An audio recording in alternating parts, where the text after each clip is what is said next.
सीमा हैदर और एपी सिंह के हवाले से काफी सारी केस के ऊपर डेवलपमेंट चल रही हैं। इसी तरह से आपने देखा होगा कि अब टॉपिक पूरी तरह से चेंज हो रहे हैं और आखिर सच्चाई है क्या, क्या चीजें चल रही हैं, क्यों चल रही हैं, कैसे कैसे चल रही हैं, तमाम तर चीजें सामने आएंगी।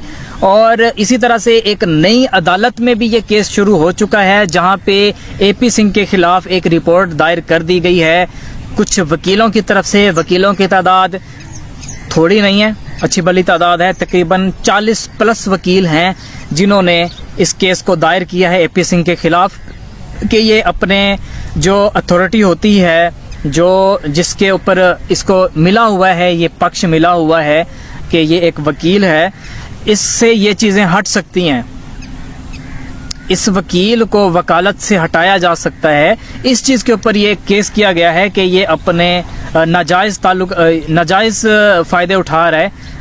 एक तो देखा जाए तो जो मेरे मुंह से अल्फाज निकलने लगे थे नाजायज़ ताल्लुकात, ये तो उसने बनाए हुए हैं, आप सबके सामने ही है। और सीमा को भी ये अपने हिसाब से लेके चल रहा है। आपने देखा ही होगा कि जैसे चाहता है ये वैसे करता है। आपने देखा ही है कि जो बातें ये कर रहा होता है, एपी सिंह जो बातें कर रहा होता है, उसी हिसाब से सीमा को भी चलना पड़ता है, उसी हिसाब से सीमा को इंटरव्यूज भी देने पड़ते हैं। तो तमाम तर चीज़ें इसी तरह से चलती रहेंगी, आपके सामने आती रहेंगी। और आज की वीडियो बहुत खास है। अब इस वीडियो को करते हैं शुरू। आप देखें, आपको आज की वीडियो में बहुत कुछ जानने को मिलेगा, बहुत कुछ सीखने को मिलेगा। तो चलिए शुरू करते हैं आज की वीडियो। अस्सलाम वालेकुम दोस्तों, केस को लेकर काफ़ी सारी डेवलपमेंट हुई है, काफ़ी सारी चीज़ें हैं जो चेंज भी हो चुकी हैं और अब बातें हो रही हैं कि पाकिस्तानी साइड से जो डेवलपमेंट हुई है काइंडली वो शो कराई जाए। एक तो कुछ चीज़ें सामने आई थी, जैसा कि कुछ लोग पकड़े गए थे और इसी तरह से जो सीमा की फैमिली है उसको भी पूरी तरह से बेनकाब किया गया था। लेकिन अब इस चीज़ को लेकर जो लाइव डिबेट हो रही होती है, चाहे वो डिफरेंट प्लेटफॉर्म्स हों, चाहे जैसा कि यूट्यूब पे भी आपको देखने को मिलता होगा कि हमारे काफ़ी सारे यूट्यूबर्स हैं जो रात के टाइम में लाइव आते होते हैं और उस दौरान बात की जाती है कि हैदर को पाकिस्तान आना चाहिए, वो अभी तक क्यों नहीं आया, पैसों का इशू नहीं है, पैसे मिल जाते होते हैं। इस तरह से पहले भी काफ़ी सारे इश्यूज बने हैं जिनमें लोगों को पैसे दिए गए हैं, तो हैदर को कम से कम पाकिस्तान आना चाहिए। तो यहाँ पे जो रोशन अली अजीम है, जो कि हैदर भाई के वकील हैं, उनकी तरफ से कहा गया है कि काफ़ी मुश्किल होता है सऊदी अरब से पाकिस्तान आना क्योंकि वीज़ा ज़ब्त कर लिया गया है। तो इस दौरान मैंने इस बारे में पता किया है कि अगर ऐसा हो जाए, वीज़ा ज़ब्त कर लिया जाए, तो कोई सीरियस इशू बनने पे क्या पाकिस्तान नहीं आया जा सकता। तो इसका मतलब ये हरगिज़ नहीं होता कि बंदा नहीं आ सकता, बल्कि आ सकता है। चाहे आपका वीज़ा, पासपोर्ट सब कुछ ज़ब्त कर लिया गया हो, आप पुलिस से कांटेक्ट करके अपना इशू बता के, क्योंकि आप लीगल तरीके से गए हुए हैं, तो आप पाकिस्तान वापस आ सकते हैं।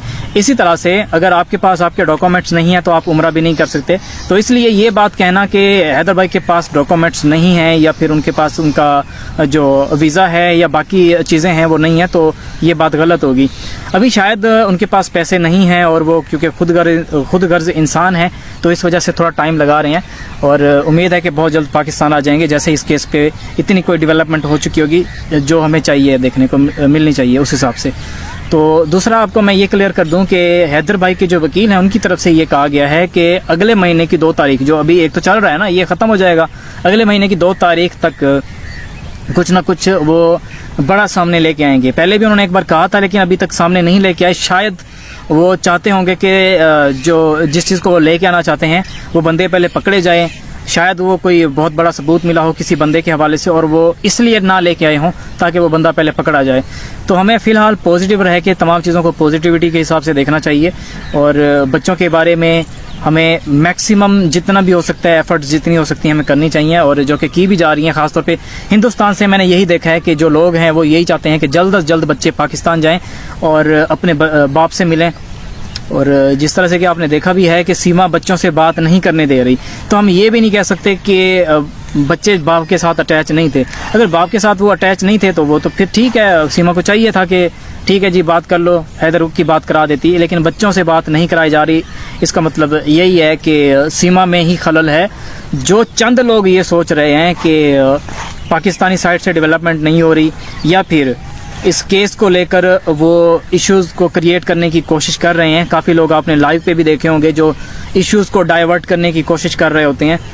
तो इसी तरह से मैं आपको ये बात भी क्लियर कर दूं कि हिंदू कानून के मुताबिक हिंदुस्तान के कानून के मुताबिक इसमें ये होता है कि एक नई तरमीम लाई गई थी जो कि पास भी हुई है। तरमीम को आसान अल्फाज में मैं आपको बता देता हूँ कि एक नया कानून लागू किया गया था हिंदुस्तान में, जिसके मुताबिक ये है कि अगर कोई इंसान एक औरत से शादी कर लेता है, इस दौरान बच्चा भी पैदा हो जाता है, तो बच्चे की आइडेंटिटी जो है, तमाम चीज़ें जो है उसकी वालदा के हिसाब से की जाएंगी, आदमी के हिसाब से नहीं।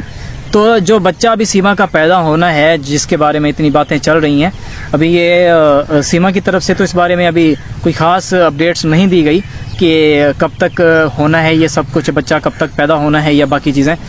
तो इसमें अगर बच्चा पैदा होता है, वो होता है सचिन का DNA के मुताबिक भी, तो वो बच्चा पाकिस्तान आएगा। जी हाँ, वो बच्चा पाकिस्तान आएगा, वो सीमा का बच्चा कहलाएगा, ना कि उस बच्चे की वजह से जो है वो सीमा को नेशनलिटी मिल जाए, नागरिकता मिल जाए। तो ये तमाम चीज़ें भी सीमा की अगर चल रही हैं इस दौरान के बच्चा पैदा जल्द से जल्द कर लूँ ताकि मुझे नागरिकता मिल जाए, तो नागरिकता तो नहीं मिलने वाली। अक्षय कुमार को अब जाके नागरिकता मिली, हालांकि वो इतने बड़े सुपरस्टार हैं, एक तो होता स्टार, एक होता सुपरस्टार, तो उनको भी अब जाके मिली है। और इसी तरह से काफ़ी सारे हिंदुस्तान में लोग रह रहे हैं जो कि अच्छे से रह रहे हैं, समाज की सेवा भी कर रहे हैं, उसके बावजूद आपने यही देखा होगा कि उनके पास नेशनलिटी हिंदुस्तान की नहीं है। तो नेशनलिटी इसको मिल सकती है अगर तो ये वहाँ पे हिंदुस्तान में रहती है, 15-20 साल रहती है, बूढ़ी हो जाएगी, तब जाके इसको नेशनलिटी मिल सकती है। लेकिन अभी फौरी तौर पे हिंदुस्तान में सीमा को नेशनलिटी मिल जाए, ये बात तो बिल्कुल भी पॉसिबल नहीं है। तो आप सब इस चीज़ का इंतज़ार करें, सबूत बहुत जल्द सामने आने वाले हैं, जो भी चीज़ें होंगी क्लियर की जाएंगी, आपकी भी क्लियर की जाएंगी, हमारी भी साथ साथ चीज़ें क्लियर हो रही हैं। हमारे पास सीमा के हवाले से काफ़ी सारे सबूत हैं, और कुछ चीज़ें हैं जो मैंने आपको पहले भी कुछ वीडियोस में कहा है कि डिस्कस नहीं की जा सकती। इन फ्यूचर हम तमाम चीज़ें डिस्कस करेंगे। सीमा गलत है, हैदर गलत है, ये तमाम चीज़ें आपको 2 तारीख को आपके सामने क्लियर हो जाएंगी। और कुछ यूट्यूबर्स भी अब इन तमाम चीज़ों को चाहते हैं कि एक्सपोज किया जाए। अभी मैं इस चीज़ में पहल नहीं कर रहा, ये क्योंकि जिनकी रिसर्च है मैं चाहता हूँ कि ये तमाम चीज़ें वो खुद ही लेके आएँ। जैसा कि मुस्कान बहन है हमारी, एक कराची से, मुस्कान के रिएक्शन के नाम से उनका चैनल है, आप लाजमी विज़िट करें। तो उनकी कुछ रिसर्च है, उनकी रिसर्च के मुताबिक कुछ उनके पास कुछ सबूत हैं जिनको वो लेके आएंगी, तो कहानी पूरी तरह से चेंज हो जाएगी, बेड़ा चेंज हो जाएगा। जिस तरह होता है ना कि आसान अल्फाज में कहूँ मैं आपको, एक चीज़ यहाँ पे पड़ी हुई है, ऐसे हो जाएगी, ठीक है। तो उनकी रिसर्च है जिस पे मेरा बात करना बनता ही नहीं है, क्योंकि एक बंदे ने रिसर्च की है, इतनी मेहनत की है, रात दिन लगाए हैं एक चीज़ को ढूंढने पे, और उस चीज़ का क्रेडिट मैं ले लूँ या उस बारे में बात कर लूँ, तो ये बनता ही नहीं है। तो तमाम चीज़ें सामने आएंगी, आप भी देखेंगे, आप देख के हैरान रह जाएंगे कि यार क्या हुआ है, ये कैसे हुआ है, हम ये समझ रहे थे हुआ ये पड़ा है। तो ये तमाम चीज़ें होनी हैं, सबूत भी सामने आएंगे, सीमा के सबूत भी आएंगे, बाकी तमाम चीज़ें जो लोग इन्वॉल्व हैं या फिर इस केस को जो घुमाने की कोशिश की जा रही है, वो लोग जो इन्वॉल्व हैं, सब के सब सामने आएंगे। अभी भी कुछ चीज़ें सामने लाई जा रही हैं आहिस्ता आहिस्ता करके, तो आपके सामने मैं लेके आऊँगा। लेकिन दिल भी कर रहा है अभी बात करने का कि यार मैं बता ही देता हूँ कुछ चीज़ें जो मुस्कान बहन की रिसर्च है, उसके अलावा की कुछ चीज़ें जो हैं वो मैं आपके साथ शेयर करना चाह रहा हूँ। लेकिन अभी मुझे पहले इजाज़त लेनी पड़ेगी इस बारे में। आप मेरी वीडियोस देखते हैं, आप मेरे लिए टाइम निकालते हैं, मेरा फ़र्ज़ बनता है कि कुछ चीज़ें मैं आपके सामने लेके आऊँ। और जैसा कि आप कमेंट सेक्शन में कह रहे होते हैं, सीमा को लेके कुछ लोग कह रहे होते हैं कि बुरी है और कुछ लोग कह रहे होते हैं कि अच्छी है। ये तमाम चीज़ें जैसा कि हैदर भाई के वकील ने कहा है कि 2 तारीख तक क्लियर की जाएंगी, और जो मुस्कान बहन है शायद वो 1-2 दिन में ही क्लियर कर देंगे ये तमाम चीज़ें कि आखिर चल क्या रहा है। बाकी इधर से देखा जाए चाहे उधर से देखा जाए, यानी कि वकील साहब की तरफ से देखा जाए जो हैदर भाई के वकील हैं, या चाहे मुस्कान की तरफ से देखा जाए, तो तमाम चीज़ें बस सामने आने वाली हैं, तमाम चीज़ें खुल जाएंगी। और मेरे लिए फ़िलहाल पॉसिबल नहीं है कि मैं आपको बताऊं, मैं आपको ज़रूर बताऊंगा, तमाम चीज़ें क्लियर करूंगा, सबूतों के साथ क्लियर करूंगा क्या चीज़ें कैसे चल रही हैं, सीमा कब तक पाकिस्तान डिपोर्ट हो सकती है या डिपोर्ट नहीं हो सकती। और अभी जो चीज़ें चल रही हैं उसमें यही है कि एक अदालत है, मुझे नाम अभी याद नहीं आ रहा, वहाँ पे ये केस चल रहा है, एक नए तरीके से इस केस को चलाया गया है। तो वहाँ पे भी इस चीज़ को क्लियर किया जाएगा और बहुत जल्द क्लियर किया जाएगा, आप सबके सामने आएगा सब कुछ।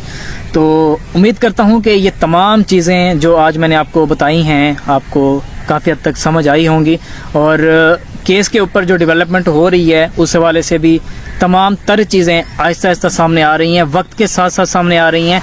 जैसे जैसे चीज़ें होती हैं, जैसा कि केस को लेके चला जाता है, उस तरह से सामने आ रही हैं। तो आपके सामने मैं तमाम चीज़ें लेके आऊँगा, आप भी देखेंगे इंशाल्लाह। और अब हमारी मुलाकात होगी एक नई वीडियो में, तब तक के लिए मुझे दीजिए इजाज़त। अल्लाह निगहबान, अल्लाह हाफिज़।